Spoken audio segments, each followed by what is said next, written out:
Ассалаумағалейкум, құрметті көрермен. Бұл Елорда дін YouTube арнасы. Бүгін кезекті подкастымызға келген біздің қонақтарымызды таныстырып өтейін.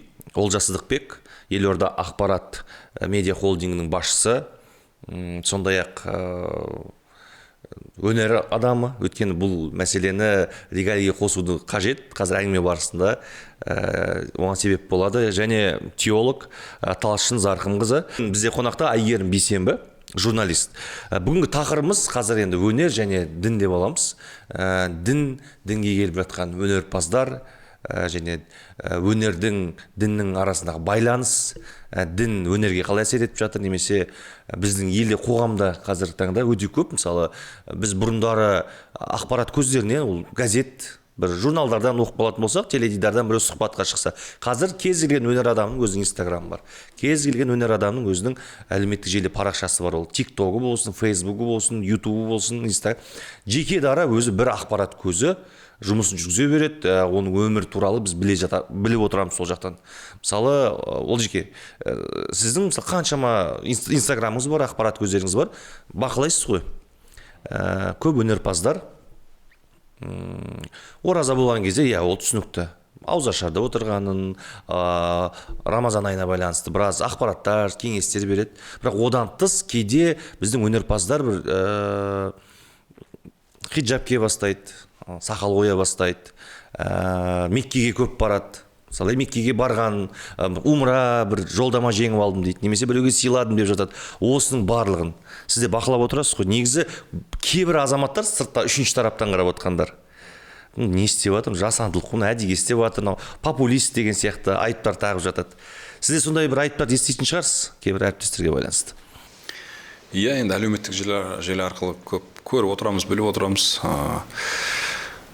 Бұған не деуге болады, енді әркім енді өзінің өмірі, біз тек қана енді оны бақылап, сол бір қоғамда өмір сүріп жатқаннан кейін, оның неше түрлі жаңағыдай жаңалықтарын, осы дінге қатысты, олардың ұстанымдарын, кейбіреулердің көзқарастарын, пікірлерін біліп жатамыз. Жаңадан бір адамдар жаңа хиджаб тағып жатады, ол әлеуметтік желіде үлкен хайп тақырыпқа айналады. Бүкіл ақпарат пабликтерге тарайды. Хиджаб киіпті деп, немесе жаңағы намазға келіпті деген сияқты нәрселер біраз уақыт шығып жатады. Олардың ішінде енді киіп, соны ұстап жүргендері бар, намазға келіп, намазын тастамай жүргендер бар, келіп, қайтып кетіп қалып жатқандар бар деген сияқты.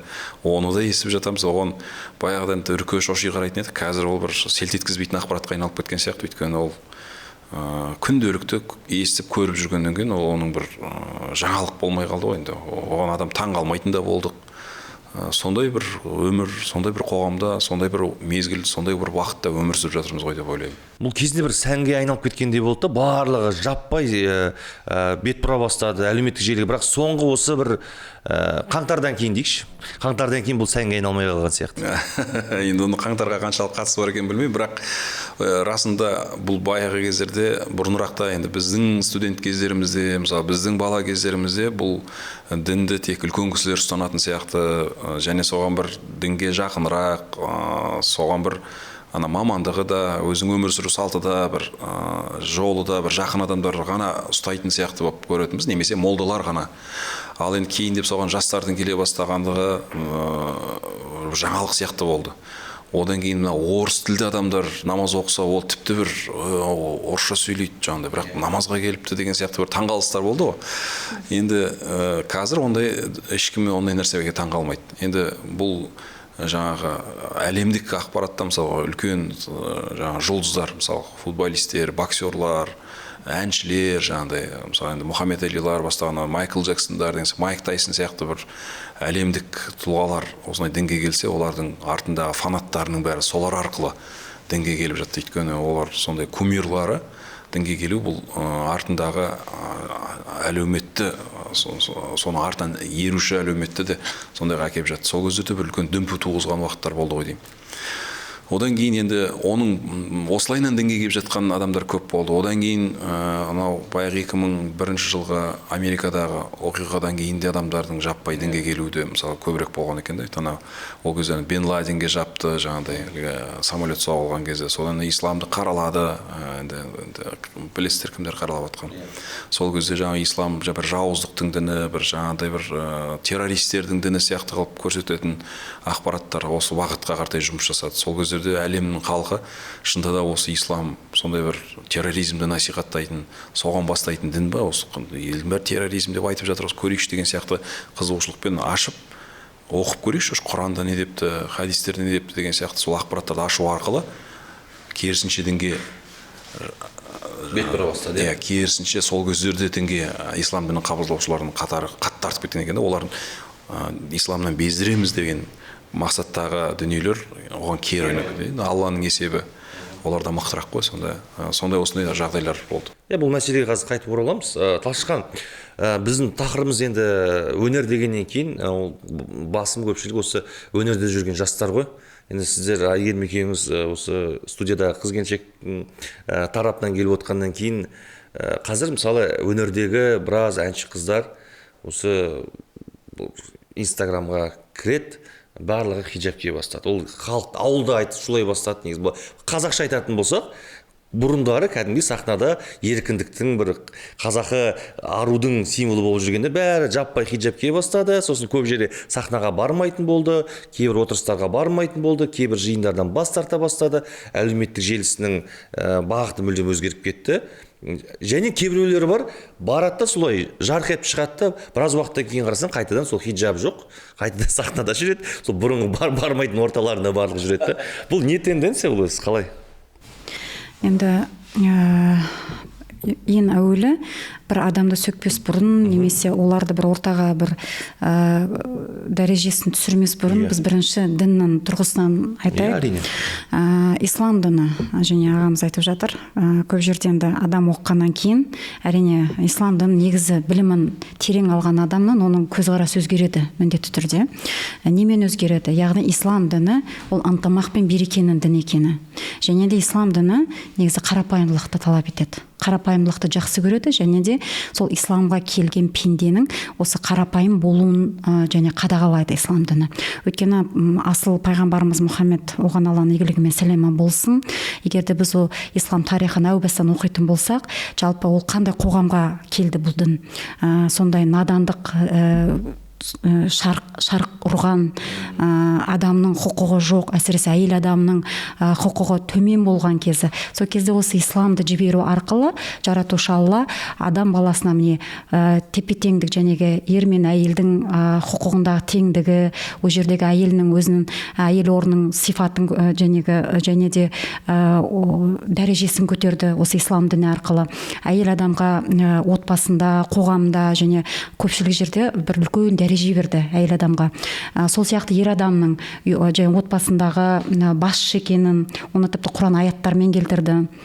Кейіннен осы ислам дініне бірте-бірте кіре бастаған, ислам дінін қабылдай бастаған қандай ұлт өкілдері немесе және мәдениеттер осы ислам арқылы өз өмірлерін туралай бастады. Қазақ халқы әлмесақтан мұсылманбыз деп өзіміз есептедік, және де халқымыздың барлығы осы ислам дінін қазір зерттеумен келе жатыр. Өзімізді мұсылман деп есептейміз, бірақ өкінішке орай кейде біліміміз жетпейді. Білімі жетпегендіктен енді не істейді? Ол және діннің талабы әйел адамның хиджаб кию, орамал тағу дейді, сөйтіп бар білімсіздікпен әйел адамдар кіріп кетті. Неге? Өйткені ол дін қасиет. Дін қасиет. Және де әр адамның ішкі өзінің рухани әлемі бар. Сол рухани әлемін тазастағысы келеді. Әр қайсымыз тазастағымыз келеді. Егер де сіз шынайы сол рухани әлеміңізді тазастағыңыз келсе, сіз дінге бет бұрсаңыз, ең әуелі ислам діні хиджабтан басталған жоқ. Ислам діні ең әуелі Алла тағалаға иман келтіріп, және де сол Алла тағаланы танып білу. Одан кейін бар Алла тағала не әмір етіп жатыр, жатыр. Соны жақсы біліп үйреніп, одан кейін барып өзі барлығы жайлап ретмен келеді. Сол себепте де ата бабамыз айтқан мұсылмандық әсте деп айтқан. Ал енді бірден келіп, енді мынандай жағдайлар болды, мен оған куә де болдық, енді сіздер де оған куә болдыңыздар. Бір жәнегі әпкелеріміз, сіңілдеріміз орамалды тағып, күллі халыққа жариялап, мен орамал тақтым, осыдан кейін мен осы хиджабпен жүрем, бірақ кейіннен өкінішке орай сол орамалдарын шешіп тастау, ол әрине ол бейәдептік болып есептелінеді. Сол себепті айналайын әпке сіңілдерімізге біз айтқымыз келеді, әуелі осы дінге бет бұрудан бұрын ислам діннің білімін дұрыс алу керек. Сол себепті қазір мешіттерімізде ұстаздар бар, арнайы діннің мамандары бар, әйел ұстаздар бар. Солармен тым болмағанда бір хабарласып, осы білім, діни білім туралы кішкене ұштастырып, өздерінің жәнегі ниеттерін тураласа, енді айтқандай мұсылмандық әсте дейді. Дін эстрада емес дейсіз ғой, бір ән жаздырып алып студияға шыға салып, кейін басқанап. Жақсы. Егер сіз менен бір кезегін сұрап отырсыз микрофонның, алып қосарыңыз бар ма еді? Біз өнер адамдарына қараған кезде, бала кезімізде шыны керек бір үлкен биіктікті көретінбіз олардан. Ал қазір бәрі қолжетімді сияқты, интернеттің әсерінен олармен комментарий арқылы да сөйлесуге болады. Естеріңізде болса, Жұлдыздар отбасы деген журнал болатын бұрын. Сол қазір бар ма жоқ па білмеймін.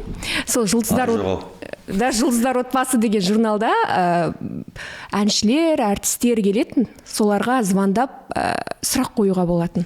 Есіңізде бар шығар, сіздің де нөмірлеріңіз шыққан. Ол журналды мен өте жақсы көретінмін. Әр дүйсенбі сайын жұлдыздарға сұхбат, жаңа жұлдыздар халыққа сұхбат береді, хабарласып, өзіңнің қалаған сұрағыңды қоя алатынсың. Маған сол кезде Еркін Нұржанов деген әнші болатын. Сол кісі қатты ұнайтын. Әндерін тыңдайтынмын, жігіттер квартеті деген. Білмеймін енді ол әртістер қазір бар ма жоқ па? Бар ғой жігіттер, бар ғой. Бірақ мен қазір енді бақыланбайды екен, бірақ мектеп кезінде оқыған кезде қатты ұнайтын. Сонымен бір күні Жұлдыздар отбасын оқып отырсам, жігіттер квартетін Дос Мұқасан сияқты болып кетті. Қазір бар ма екен, жоқ па екен? жоқ, эстрадада дегенім ғой. Бар, 20 жылдығын тойлайын деп жатыр биыл. Енді 20 жыл болса, мен бала кезім ғой, ол мектеп кезім. Мен бір күні оқып отырсам, жаңағы дүйсенбі күні Еркін Нұржанов сұхбат береді деп. Ол кезде үйде телефонмен звондайсың, сотовый телефон бар ма жоқ па білмеймін, үйдегі телефонмен звондайтынбыз. Сонымен алдымда хабарластым Еркін Нұржановқа. Ораза кезі үйдегілердің бәрі ораза ұстайды. Мені қызықтырды, жұлдыздар ораза ұстаймын екен деп, әншілер. Сол кезде Еркін Нұржановқа звондаймын, алып тұр, даусын танып тұрмын, қуанып тұрмын, баласың, сен үлкен бір әншімен сөйлесіп тұрған сияқтысың ғой енді. Сонымен сұрақ қоям, ораза ұстадыңыз ба, намаз оқисыз ба деп, білмеймін, сол кезде не қызықтырған, сол тақырып маған қызық болды. Сол кезде Еркін Нұржановтың жауабы былай болған: ислам, дін, ол менің жеке тақырыбым. Бұл сұраққа мен жауап бермеймін, себебі дінді халыққа көрсетуге болмайды деген. Мен сол кезде ренжіп қалғам, соны айтаса не болады? Қиын емес қой деп. Қазір түсініп жатырмын.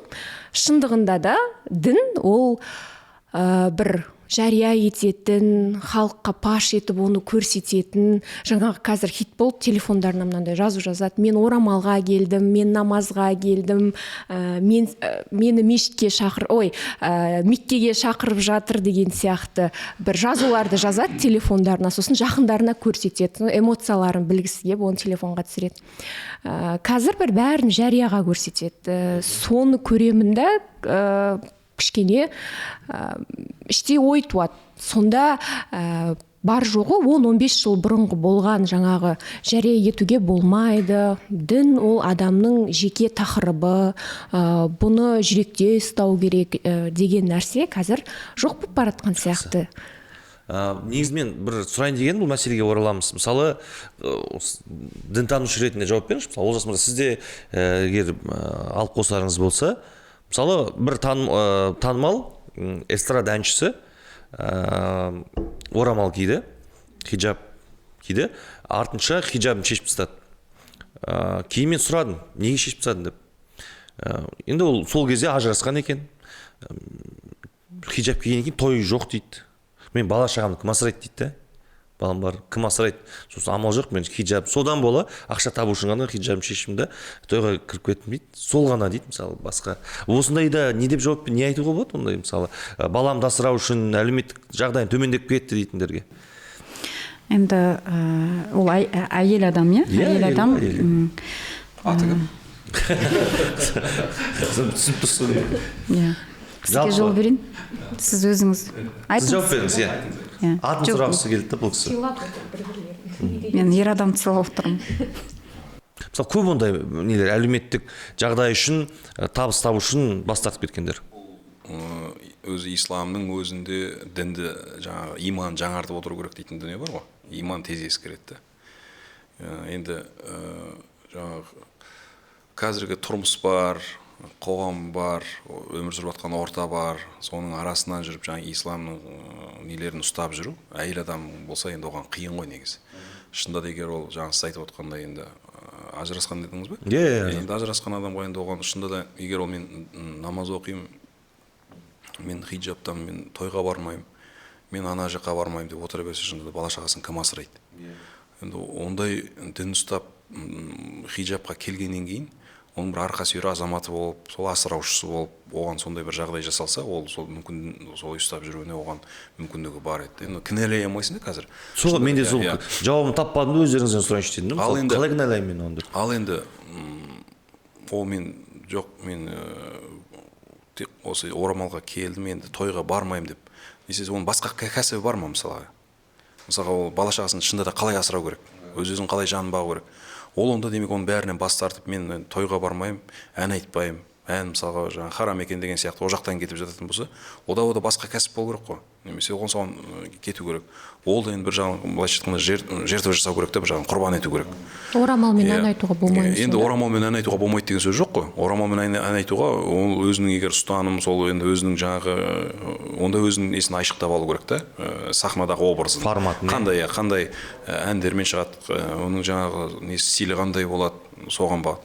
Енді егер оған мүмкін демеуші болып отыратын болса, егер оған жағдай жасалып тұратын болса, әндеріне жазылуына жағдай жасалып, ол сол тойға бармаса да күнін көре алатындай жағдай болып тұрса, мүмкін тастамауы да мүмкін еді, мүмкін шешпеуі де мүмкін еді. Ал енді қиындық туған кезде енді мүмкін солай кеткен шығар, ол оның таңдауы. Қазір бірдеңе деп айыптау қиын. Мысалы, мен өз басымды егер алатын болсам, мен осы орамалға келген тұста 2001 жылдары ол кезде тіпті жас кезіміз.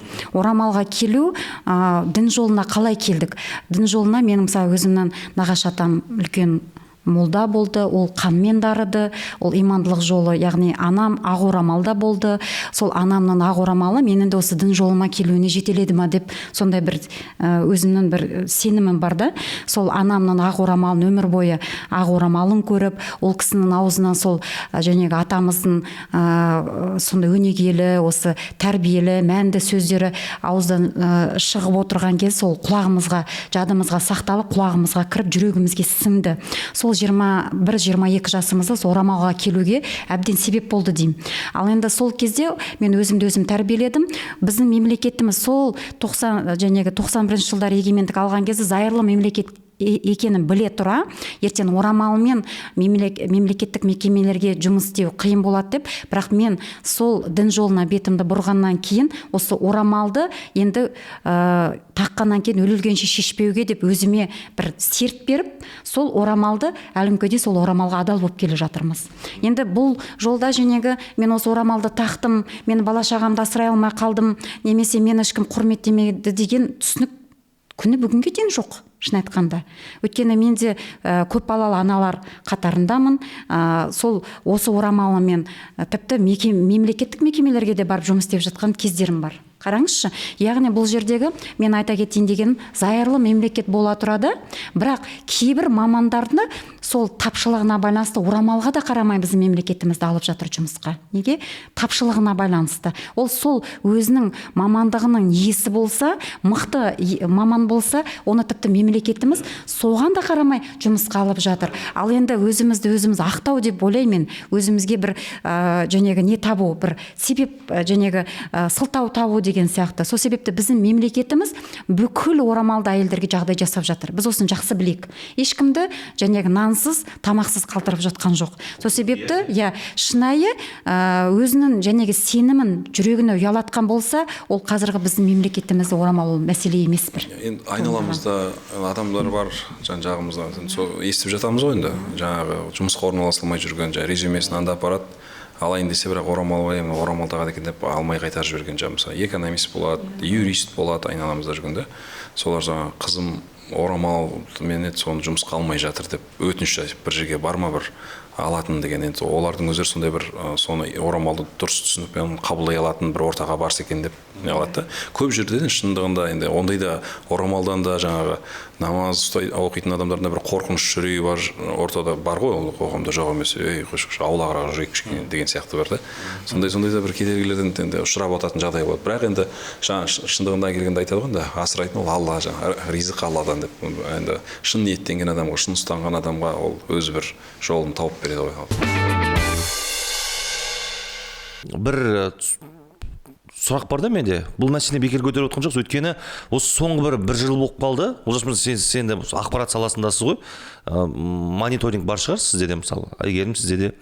Соңғы бір жылда біздің осы дінді насихаттайтын блогерлер, дін жайлы тақырып қозғайтын подкастерлер, Меккеге барып, сол жақта Сауд Арабиясында жүріп, сол жақтан блог түсіретін азаматтар өте көбейіп кетті. ТикТокта, Инстаграмда бетін қап-қара жамылып алса да, немесе хиджаб киіп отыратындар көп болып кетті. Сосын арнайы бұрынғы, мысалы, тас сияқты, Адамбай дейік, мысалы, сондай азаматтар да шыға бастады. Көп өзінің бір инициативасымен, бұрын ол менің істегендерім бәрі қате екен, негізі өмір былай басталып келе жатыр деген сияқты бағытта кеткендер. Мен де кейде ойлайтын, бұл үлкен бір ақпараттық айдынды, вакуумды біреу қаржыландырып отыр ма деген сияқты. Бәрі бірден бір жылда осылай саңырауқұлақтай қаптап кетпейді бұл бәрі. Бұл неше босап қалды, қаңтардан кейін қайт пайда болды да осындай азаматтар.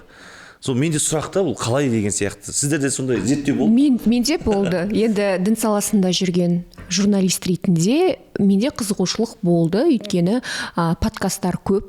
Дін саласында түсіріліп жатқан оның бірі орта подкасты, ашық айтуға болады. Себебі басында блогерлер өздері жиналып алып дінге қалай келгендерін айтады. Дін саласында өзінің білімі жоқ, енді келіп жатқан жас жігіттер, бірақ олардың аудиториялары бар. Енді сол үшін де мен бірінші айтатыным, медиа саласында жүрген адамдар жауапкершілікті түсіну керек сияқты аудиторияның алдындағы. Себебі отырып дін туралы бір күн айтып, келесі күні ол жігіттерді жаңа түнгі клубта кездестіріп қалса, жігіттер айтады ғой, мынау кеше ғана дін туралы сайрап отыр екен ғой, значит так можно деп ойлайды жастар. Сондықтан мен бұны тағы да келіп мынаны түсінемін. Мысалы, көпшілігі солай бастайды да, бір 2 аптадан кейін қарасаң, тур ұйымдастырып жатады, турға адам жинап жатады Меккеге. Ол Мекке жайлы да сұрақтар өте көп. Бұл тақырыпты енді басында Нұрсұлтан екеуміз ақылдастық, таңдаған кезде осы сұрақтар болды. Жаңағы қажылыққа баратындар көбейді. Одан кейін ол қажылықты жарнамалайды да, кейін лақтырып кететіндер бар арасында. Мен өзім құрбым 80 жасар әжесін қажылыққа апарам деп 2 миллион теңгесін жаңағы біздің жұлдыздар жарнамалаған компанияға берді. Ұшатын күнге 3 күн қалған кезде жоқ, компания барады офисына, офис құлттаулы, билет жоқ, ешқандай жер броньдалмаған, ешкім еш нәрсе істей алмады. Оны жарнамалаған жұлдыздар айтады, біз жауапкершілік алмаймыз өзімізге, біз жарнамаладық, таңдау өздеріңде. Бірақ не дегенмен, сенің миллиондаған көрерменің, миллиондаған сенің аудиторияң бар кезде жауапкершілікті сезіну керек сияқты. Енді шында да өткен енді әріптесіміз Айгүл Ешбаева да бір өзінің әлеуметтік желісіне жазып жатты да, қазір енді қажылыққа баруды бір жеңіл жасап жібердік деген нәрсені айтып отыр. Мысалға, баяғыда қажылыққа барушын адам алдына да қанша жылдан бері дайындық жасайтын. Енді Құнанбай аталарымыздың тарихтан білетініміз қанша жыл олар енді атпен барды, айлап, жылдап барып қайтып келу деген кәдімгі үлкен оқиға болды. Одан кейінгі заманда енді ақырынап қол жеткен адамдар бара бастады. Қазіргі кезде бірінің туған күніне бір жаңағыдай қажылыққа жолдаманы сыйлап жатыр. Қадірін кетіріп жібергеніміз жоқ па деген нәрсені көтеріп жатыр ғой. Бір жағы бұл енді бұл да бір енді Алланың игілігі шығар, кішкене қажылыққа барып өтеп келудің бір азапсыз, қиындықсыз барып келуге мүмкіндік жасаған. Екінші жағынан жаңағыдай оның да бір бағасын түсіріп алуға да мүмкін несі де бар шығар жаңағыдай. Ол енді әшейін ол дінге дайын адам ба, жаңағы қажы сапарын өтеп келуге дайын емес па, бірақ енді жақсы көретін бауырым ғой деп алып оған жаңағы путевкасын жаңағы сыйға берді. Ол адам, сондай тегін путевка келді, барып қайтайын дейді, барып жаңағыдай умрасын жасап келді, келгеннен кейін, бірақ келгеннен кейін қаншалық сол адам дін ұстады, немесе айналасына әсер етті. Ол оған не жоқ, ол келеді ары қаратай басқа өмірін жалғастыра береді. Ал енді сол адам қажылыққа барып келген ғой деп келгеннен кейін бұл жаңағыдай басқа теріс қылықтарын көретін болса, адамдар, қажылардың жағдайы белгілі ғой. Барып келгендер не болып жатыр, тойлап жатыр ғой. Қажылыққа барып келді, 100 граммын жалғастырып жатыр. Болады деп деген сияқты бір көзқарас қалыптастырады да осындай. Осы нәрсе дінге зиян тигізіп алуы мүмкін. Жаңа біреудің жақсылық жасайым деген нәрсесінің арт жағы басқа артындағы адамдарға зиян тигізіп алуы мүмкін да, бұл жағын алған кезде. Енді осының бәрін саралап отыру үшін адам кішкене діни сауаты, кішкене оның кішкене біраз ақпараты, айналасында осы бағыт-бағдар беруші теологтар, дін ұстанушылар, енді оның бәрін біздің мүфтияттың жаңағы қызметкерлерінен, осы дін қызметкерлерінен ақыл кеңес албағандары артық болмайды деп есептеймін. Өйткені адамдар қазір білмегеннен кейін бұл дін тұманда шатасады. Қазір неше түрлі ағымдар бар, жаңа дін ұстанып жүріп балаларын бауыздап тастап жатқан неше түрлі сұмдық оқиғалар көріп жатқаннан кейін адамдардың дінге деген жек көрініштігі, дінді бір жауыздық сипатта көрсету деген нәрселер белең алып бара жатыр. Білмеген адамға бұл дін шынында да, дін ұстағандардан абай болыңдар деген уже діндерді, дін ұстанушыларды жек көрініштілікке апарып жатқан жағдайлар көп. Ал соның арасынан біздің жаңа асыл дініміз, ислам дінін аршып, негізінде ол мейірімділіктің, негізінде ол жаңағыдай ең мына адамзаттың өмір сүруіне өте осы ислам діні сияқты не жоқ қой. Бауырмен, туған туыспен қарым-қатынас, ата-анаға құрмет, анаңа құрмет, жарыңның қалай сенің аманатыңдағы адам екендігі, күйеуіне қалай әйелдердің қызмет етуі, ата-ананың балаға, баланың ата-анаға, қоғамға, айналаға деген шуақшы ислам дінінде басқа жоқ шығар. Осыны ара жігін ажыратып алу үшін оған кішкене имани сауат керек деп ойлаймын. Сондықтан осы ағартушылық бағытта осы діннің негізгі асыл қасиеттерін адамдарға жақсылап жеткізу жолында әлі де талай жұмыстану керек деп есептеймін. Соны білген адам өзі ақ-қараны ажыратып тұрады. Ол шынайы мұсылманшылық пен жалған алаяқтық немесе ағымдарға байланысты сырттан келіп жатқан жат ағымдар, ойлап табылған ағымдар, исламға таңып қойған ағымдар, осын біліп жүру үшін адамдар оқу керек деп ойлаймын. Мынау, өйткені бір таныс ағамыз ойда жоқты алып қалды солай жолдаманы. Енді ол кісі ойда жоқты алғаннан кейін Құдай беріп тұр екен ғой деп не істейді ғой? Беріп тұр екен, менің уақытым келген сияқты деп барып қайтқан ғой. Сол айтады да, мысалы, мен бардым бір тез кеше алдым, 2 күннен кейін болсын Меккеде болдым деген сияқты әңгіме айтып тұрды. Ол бір қатты сезіне алмады да. Қасымдағылар бәрі жылап жатыр дейді. Бұлар қайдан Бангладештен келген дейді. Бұлар кәдімгідей 10 жыл, 12 жыл ақша жинайды екен, дайындалады екен, барады ана жерге жылаған ғой еңіріп. Мен айтадым, ол айтады, мен жылай алмадым дейді. Сезіне алмаған ғой, сол сияқты көпшілік сезіне алмай қайтып келеді да. Және мен одан сұрап жатырмын, енді қандай әсер алдыңыз деп жатырмын да. Сонымен бір системасын біліп қайттым бұлардың дейді. Қандай ол системасы десем, мысалы бізден баяғыда Арыстанбапқа, Бекет атаға барушы еді ғой, мынадан өту үшін анаған кіріп шығу керек, мынада. Сол система сояқтан алып келген екен ғой мынаға. Соны түсіндім дейді. Басқа ештеңе түсінбеген да, анау мейірім, дінге деген не айтып жүрген жоқ та ол. Аталарымызды мысалы айтқанда мынандай киелі сөз қалған, сауап пен обал деген. Ислам дінінде осы сауап пен обал қатты айтылады. Өйткені біз амалымыздың өзін обалға айландырмауымыз керекпіз. Алла тағала бір нәрсені егер де бұйырған болса, оның астында үлкен хикмет бар, оның астында үлкен тәрбиелік мән бар. Сол себепті Алла тағала ол әмірін жібереді. Неге? Адамды адамгершілік дәрежеге көтеру үшін. Енді асыл дінімізде пайғамбарымыз, оған Алланың игілігі мен сәлемі болсын, бір амалды атқарған кезде риягершіліктен сақтаныңдар дейді. Рия деген көзбояушылық. Бір амалды сіз сыртымен көрсетесіз, бірақ ішіңіз, ниетіңіз ондай болмай тұр. Көрдіңіз, ол рия болады. Мына рияның күнәсі дейді. Ол Аллаға серік қосқан дейді ғой, енді ауыр күнә. Бұл да кіші және серік қосқан болып есептелінеді деді. Сол себепті әрбір пенде Аллаға иман еткеннен кейін осы пайғамбарымыздың, оған Алланың игілігі мен сәлемі болсын, осы насихатын есінде, жадында сақтау керек. Мен амалым, яки ол намаз болсын, ораза болсын, жәнегі әйел адамның хиджаб кигені болсын, тіпті ол амалды атқарар бұрын өзінің ниетін туралау керек. Ол ниетті риядан сақтау керек. Мені ел көрсін, немесе хайып қылып, менің жәнегі орамал тағудың өзін елге тіпті назарын алатындай, исламда ол талап етілмейді әйелден. Әйелден қарапайымдылық. Әу баста біз айта кеттік қой, ислам діні ол қарапайымдылықты талап ететін дін. Әрбір амалында болсын, жүріс тұрысында болсын, халықпен араласқанда болсын, бәр жерде ислам діні сол қарапайымдылықты жақсы көреді, және де сол пендеден, мұсылманнан талап етеді қарапайымдылықты.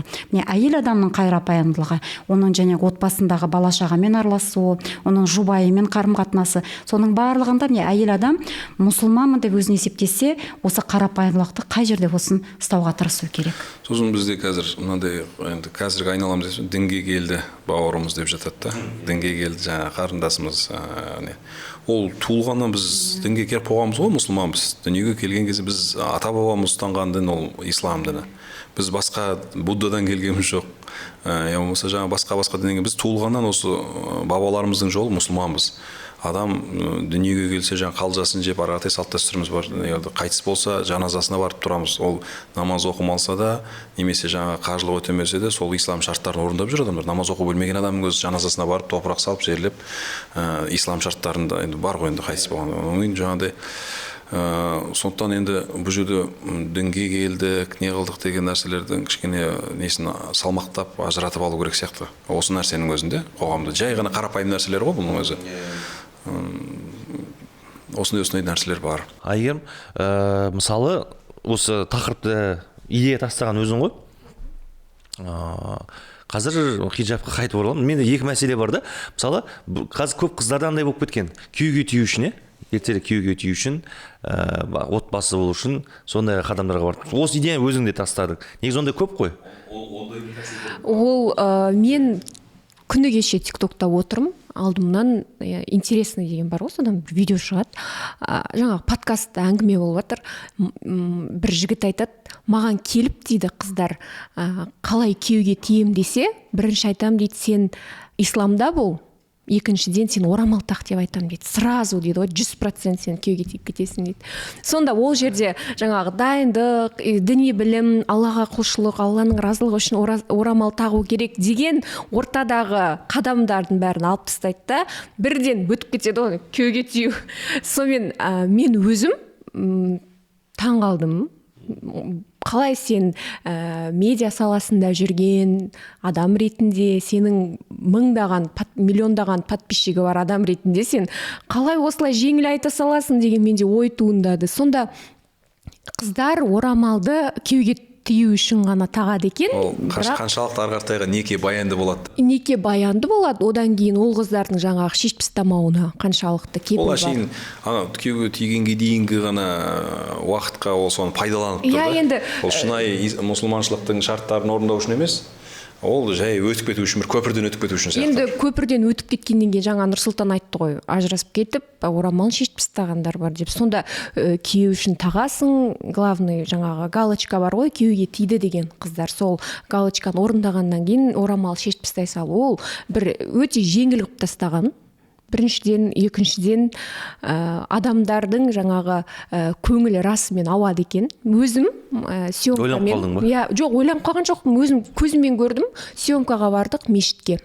Енді мешіттің әдебін сақтайсың ғой, не дегенмен де бәріміз мұсылманбыз. Мешітке кірер кезде орамалым тағып, ұзын көйлегімді киіп бардым. Бірақ енді былай далада жүрген кезде орамал тақпаймын. Содан кейін мешітке барып орамал тағып келіп едім. Шынымен де танысуға келді жігіттер, өзім таң қалып қалдым, мынау деген лайфхак екен. Лайфхак екен деп. Не деген күшті алаң дедің бірақ бұны қыздарға орындауға кеңес бермеймін. Неге? Себеп бақытты болып кететін шығар. ал Енді сонда жігіттерде де ортада мынандай ой болып қалады да. Иә, Мешітке келіп жүрген қыз болса, значит бұл қыз да бір иманды қыз болып тұр ғой деп ойлап қалады. бірақ А ол мешітті қыз бірінші рет келіп тұрған шығар танысу мешітке. алаңына айналдыру керегі жоқ. Мешітке ер адам да өзінің жаңағы Аллаға құлшылық етуге барады, әйел адам да солай Аллаға құлшылық етуге барады, немесе мен сияқты журналист ол жекен дұрыс айтып тұр енді ойлап қалады ғой дегеніміз ғой сол. ол менің негізгі бет бейнем емес қой. Мен Алланың разылығы үшін келген жоқ. Негізінде ол ондай адам болмауы емеспін. мүмкін.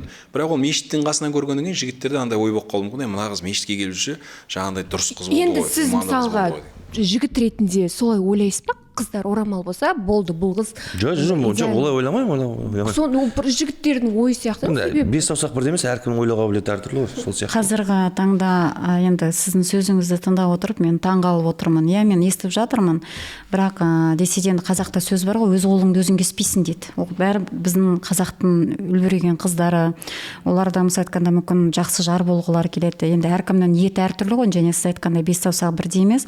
Бірақ бұл жерде таяқтың бір шеті қазір біздің медреседе, мысалы айтқанда сауат ашу орталығында оқып жүрген шынайы дінге бет бұрып білім алып жатқан қыздарға да тиіп кетуі мүмкін. Біз енді осы эфирді пайдалана отырып, әрине егер де ол қыздарға бір құлақтардың алтын сырға айта кетейік, ол орамал ол ойыншықтың құралы емес, ол Алланың әмірі және де дін насихат. Сол қыздарымызға айтарымыз, шынайы дінге және орамалға бет бұрдыңыз ба, енді соған лайық болыңыз. Соған жәнегі жұбай болғыңыз келсе, біреуге жар болғыңыз келсе, әрине сол ақ орамалға лайықты болып, Алла енді бақтарыңызды ашып, сол бойынша кете беріңіз енді орамалыңызды тағып. Ал енді керісінше ертеңде шешіп тастап, жұбай, әрине ер азаматтарға да айтамыз. Сіздерді ықтиятты болыңыздар, қараңыздар енді. Ертең расында да орамал тақты екен деп, ол енді қыз баланы тек қана орамалына қарап алуға болмайды ғой, дұрыс па? Оның ішкі әлемі бар, оның тәлім тәрбиесі бар, оның және тегі бар деген сияқты, оның барлығына назар салу керек қой. Ол бірден алып, ол қателік болады. Сол себепті біз бүгінгі жиында әрине жақсы жағында айтайық. Жақсы жағында айта кетейік. Біз неге жақсы жағын көп айтып жатырмыз? Бұл негізі дін өте нәзік тақырып. Өте нәзік. Бұл дінді айтады ғой, мына құлпының кілті сияқты дейді да. Кілттің бір тісі артық болса да ол құлпын ашпайды. Ол бір тісі кем болса да құлпын ашпайды. Сондықтан өзінің өлшемінде пайғамбарымыз жүріп өткен жолдағы біздің діни мүфтияттың біз ұстанатын ақидамыз, біз ұстанатын мазхабымыз деген сияқты осы қазір біздің діни мүфтияттың мақұлдауымен шыққан оқулық кітаптарды оқу арқылы біз дұрыс жол таба аламыз деп ойлаймын. Сондықтан енді бұл жерде жаңағыдай артық кетсек адастырып алуымыз мүмкін. Жауапкершілік қой жаңағы айтып отырғанымызда. Екі жағы да бар. Осының өзін аршып жүру үшін адамның кішкене сәулесі ашық болу керек та, діни иманы, сауаты кішкене. Сол анау мен өзіңіз де көретін шығарсыз, бақылайтын шығарсыз, осы ақыры әлеуметтік желі деп жатырмыз. Мынау мен өткен бағдарламада осы мәселені көтеріп едік, бірақ толыққан жауап ала алмадық та. Бетін тұмшалап алып, қап-қара болып отырып, ақыл айтып отыратындар бар. Жап-жас қыздар ғой, дауыстарына қарасаңыз. Олар қайдан шықты? Мысалы, кім? Олар кім тыйым салмай ма ешкім? Кәдімгі жап-жас қыздар. TikTok'та жоқсыз ғой ол жеке. TikTok'та кәдімгі тікелей эфирде отырады. Екеуміз TikTok'тың яры отырушыларымыз. Кәдімгі қазақтың қыздары, беттер, кәдімгі не киіп отыр? Не дейді оны? Никап, иә, кешіріңіз. Никап. Ирандықтар киеді ма? Қай жақтан киеді? Жоқ, никапты енді онды Астанада да көп байқаймыз, никап киетін. Осы кімдер киеді? Осы қап-қара, оны көзді ғана көрсетеді. Араб мемлекеттерінде сол арнайы талап етілетін мемлекеттер бар, ол және Иран мемлекетінде, және ислам мемлекеті, және Сауд Арабиясында, және де Ауғанстан мемлекеттерінде. Сондай әйел адамдардың жүзі әурет емес қой. Ол шариғатымызда енді жәнегі нелер бар, ғұламалардан келген фәтуалар бар. Ол жерде әйел адамның әураты болып, яғни ұятты жер болып есептелетін, оны мына бет әлпеті рұқсат етілген ашық жүруге, және қол білезікке дейін, және де аяқ тобыққа дейін деп. Кейбір жерлерде келеді, аяқ тобығын өзін біздің енді әже аналарымыз бәрі нәски киілген, және аяқтың өзін көрсеттірпеген. Соған қарағанда ол әйел адамға рұқсат етіледі. Ал енді жәнегі басқа сол араб мемлекеттеріне барып, сол жақта мәдениетін әкеп жатқан. Ол жерде енді песчаный бурь дейді оны, құмды желдер болады. Сол кезде Сауд Арабиясына мына қажылыққа барған кезде өзі қаншама көрдік біз жел жәнегі құм ұшқан кезде көз ұшқындары көзге дейін кіріп кетеді. Сонда оларда әйел адамдарына пердені тіпті нелер болады екен, андай не кірмейтіндей, құм кірмейтіндей. Сондай жасалынғанда көздеріне дейін жауып, және де ол мемлекеттерде қара түс тек қана әйел адамдарға арналған, ал ер адамдар көбінесе ақ түсте киеді. Соны ол енді бір дінге парыздалған бір атрибутикалық киім емес ол.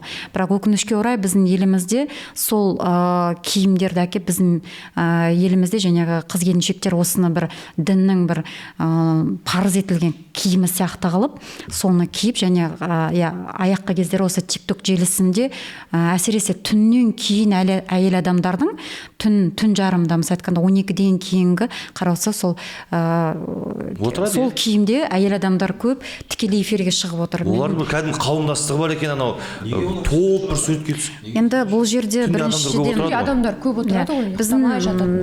Біздің мемлекетіміз енді демократиялық мемлекет болғаннан кейін біз әр адамның өміріне сұқтан алмаймыз. Ол тіпті дін саласында да болсын, ешкімнің өміріне сұқтан алмайды.